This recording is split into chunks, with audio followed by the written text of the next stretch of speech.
तो मेरी क्लासेस बहुत पहले छूट गई थी यार। तो इससे पहले हमारा एक चैप्टर हो गया था जिसमें हमने मोशन के बारे में पढ़ा था। मोशन में से हमने अलग अलग मोशन के लॉ पढ़े थे, जिसमें आपने v equal to u plus a t, ठीक है, s equal to u t plus one half a t square, ठीक है। और आपने एक पढ़ा था तीसरा लॉ भी पढ़ा होगा, ठीक है। अब इधर हम दो चीज़ पढ़ेंगे, ज़्यादा ही लाल लाल हो गया ना, और मैं दूसरा मार्कर था वो चला नहीं। इधर हम दो चीज़ पढ़ेंगे, एक फोर्स के बारे में, एक लॉ ऑफ मोशन के बारे में। मतलब हम पढ़ेंगे अब किसके बारे में, न्यूटन जी के बारे में, जिनने हमें सारे लॉ दिए मोशन के, ठीक है। और फोर्स के बारे में जान लो। फोर्स क्या है, जैसे मैं किसी चीज़ को धक्का दे रहा हूँ, मैं इस बोर्ड को धक्का दे रहा हूँ, तो मतलब मैं एक फोर्स लगा रहा हूँ इसमें, मैं ये पावर है तो फोर्स है, लेकिन ये मूव नहीं करेगा, ठीक है, क्योंकि मेरा जो फोर्स है वो कम है कि मैं इसको मूव करा सकूं, इतना फोर्स नहीं है। मतलब मैं बाहुबली वाला नहीं है कि ऐसे उठा लिया पत्थर, ठीक है, ऐसा वाला फोर्स नहीं है मेरे अंदर। तो फोर्स के बारे में पढ़ते हैं। फोर्स क्या है, हम किसी चीज़ को पुल कर रहे हैं या पुश कर रहे हैं, ठीक है, वो एक फोर्स ही है। और फोर्स की डेफिनेशन जब आप पढ़ोगे तो आपको फोर्स के बारे में आसानी से पता लग जाएगा। तो फोर्स के बारे में जान लेते हैं। फोर्स को दो उसमें डिवाइड करा गया, एक बैलेंस फोर्स, एक अनबैलेंस फोर्स। बैलेंस फोर्स क्या है, जैसे कि मैं इस बोर्ड को पुश कर रहा हूँ but they can not move, तो इसका मतलब ये है कि ये कैसा फोर्स है, बैलेंस फोर्स।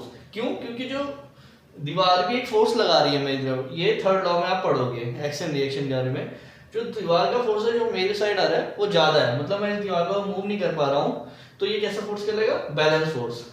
अब अनबैलेंस फोर्स कैसा है, ये पेन है, ये मार्कर है, मैंने इसको ऐसे फोर्स लगाया, ये क्या कर जा रहा है, मूव कर जा रहा है। मतलब मेरा फोर्स, जो ये कोई मार्कर है जिसमें मैं एक फोर्स लगा रहा हूँ, ठीक है, बाहर से एक्सटर्नल फोर्स बोलते हैं, और ये एक फोर्स लगा रहा है, इसे इंटरनल फोर्स कहते हैं। जो एफ ई है वो ग्रेटर है एफ आई से, तो इस कारण क्या हो जा रहा है, ये मार्कर मूव कर रहा है, तो इस फोर्स को किसे बोलेंगे, अनबैलेंस फोर्स। ये बैलेंस फोर्स नहीं है क्योंकि ये ग्रेटर है, ठीक है। तो दो तरीके आप इसमें फोर्स के बारे में पढ़ते हो। फोर्स के पढ़ने के बाद हम फोर्स के थोड़ा सा बताया मैंने, बहुत कुछ है फोर्स में, ठीक है। फोर्स के बाद हम पढ़ते हैं फोर्स जो कनेक्ट है लॉ ऑफ मोशन से।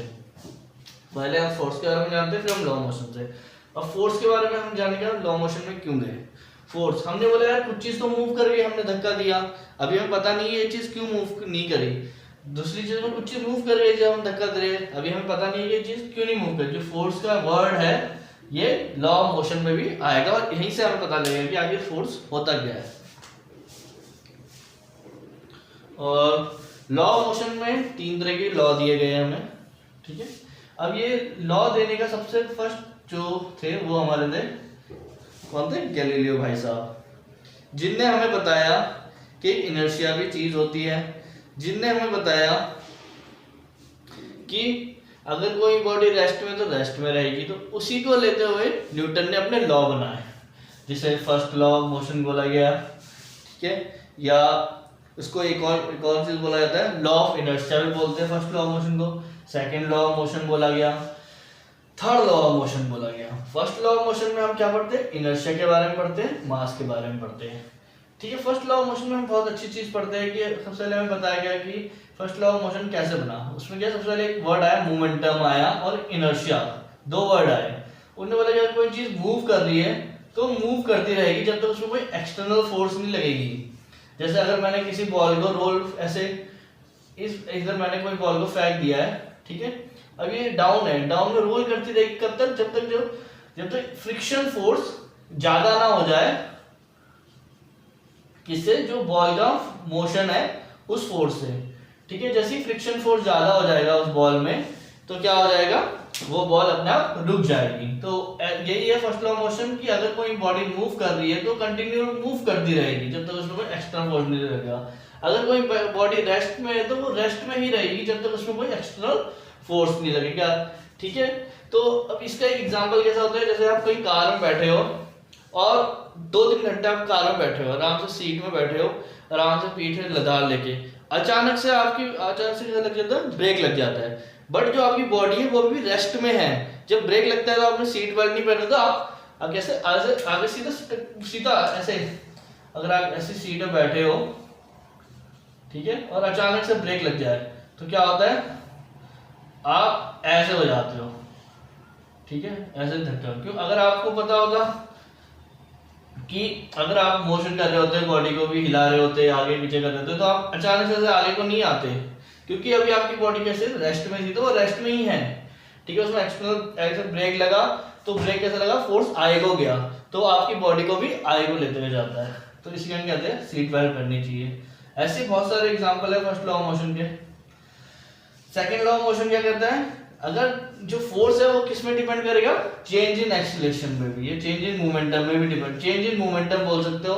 तो फोर्थ लॉ ऑफ मोशन किस में डिपेंड करता है, आपके एक्सीलरेशन में भी, ठीक है। ये सेकंड लॉ ऑफ मोशन बोलता है। उसको भी और डीप में बताया कि आपको इसमें पढ़ते हैं चेंज इन मोमेंटम के बारे में पढ़ते हैं सबसे पहले, फिर आप फोर्स कैसे एक्सीलरेशन पर डिपेंड है, कैसे मास में डिपेंड है, कांस्टेंट है एक टर्म, ठीक है। फोर्स कैसी क्वांटिटी, वेक्टर क्वांटिटी है, तो इसी कारण फोर्स एक एंगल में भी डिपेंड करता है, ठीक है, कि आपका फोर्स किस एंगल में लग रहा है, 90 डिग्री में लग रहा है, 60 डिग्री में लग रहा है, 30 डिग्री में लग रहा है, 45 डिग्री में लग रहा है, ठीक है, किस एंगल में भी लग रहा है, तो फोर्स आपके एंगल में भी डिपेंड करता है। अगर कुली ने कोई सामान अपने सर में पकड़ा है, चाहे वो 10 kg हो चाहे 20 kg हो, हमारी तरफ से वर्क, हाँ सॉरी ये वर्क वाला है, वर्क भी उसका 0 रहता है, ठीक है। चलो ठीक है, फोर्स किस पे, एंगल में डिपेंड करता है, और फोर्स एक वेक्टर क्वांटिटी, ये याद रखिएगा, ठीक है। तीसरा लॉ, थर्ड लॉ है, इसे बोलते हैं एक्शन एंड रिएक्शन लॉ भी बोल सकते हो, थर्ड लॉ ऑफ मोशन बोलते हैं। इसमें हम एक्शन और रिएक्शन के बारे में पढ़ते हैं। जैसे मैं आपको बताया ना, अगर मैं दीवार में कोई फोर्स लगा रहा हूँ तो दीवार भी मेरी तरफ एक इक्वल एंड अपोजिट फोर्स लगा रही होगी, ठीक है, जो हमें दिख नहीं रहा है, हमें फील नहीं हो रहा है, ठीक है। तो ऐसे क्या कहते हैं, एक्शन और रिएक्शन। अगर कोई मैं इस बॉडी में फोर्स लगा रहा हूँ तो वो वाली बॉडी भी वहीं से फोर्स लगाएगी, इक्वल फोर्स लगाएगी, ठीक है। अगर वो मूव नहीं कर पा रहा हूँ तो, अगर मैं उस चीज को मूव कर पा रहा हूँ तो उसकी तरफ से फोर्स लग रहा है, बट उसका फोर्स कैसा है, कम है। तो ये हो गया हमारा 3 लॉ ऑफ मोशन। तीनों लॉ ऑफ मोशन पढ़ने के बाद हम पढ़ते हैं, जब हमें ये चीजें पता लग जाती है कि फोर्स की डेफिनेशन क्या है, फोर्स का फॉर्मूला क्या है, इसको भी हम न्यूमेरिकल करते हैं अभी। उसके बाद हमें फर्स्ट लॉ के बारे में पता लग जाता है, इनर्शिया के बारे में पता लगता है, मोमेंटम के बारे में पता लगता है, change in momentum second law में पता लग जाता है, थर्ड लॉ में एक्शन रिएक्शन के बारे में पता लग जाता है। इन तीनों लॉ के बाद बनता है कंजर्वेशन ऑफ मोमेंटम। मोमेंटम के बारे में आपने पढ़ लिया, कंजर्वेशन ऑफ मोमेंटम आप पढ़ोगे। इसमें क्या है, अगर कोई ये बोलता है कि कोई दो बॉडी है वो कोलाइड कर रही है, ठीक है, और इसमें क्या है, दो बॉडी अलग अलग वेलोसिटी से आ रही है, और दोनों क्या कर गई, दोनों का एक्सीडेंट हो गया, ठीक है, और दोनों का मास भी डिफरेंट है, एम ए एम बी अलग अलग मास की बॉडी है, और कोलिजन के बाद ये दोनों ऐसे, पहले इनिशियल वेलोसिटी u थी, कोलिजन के बाद उनकी वेलोसिटी चेंज हो गई, v a v b हो गई। तो जो टोटल मोमेंटम है बिफोर कोलिजन और टोटल मोमेंटम आफ्टर कोलिजन क्या रहेगा, इक्वल रहेगा। वो कैसे रहेगा, उसका आपको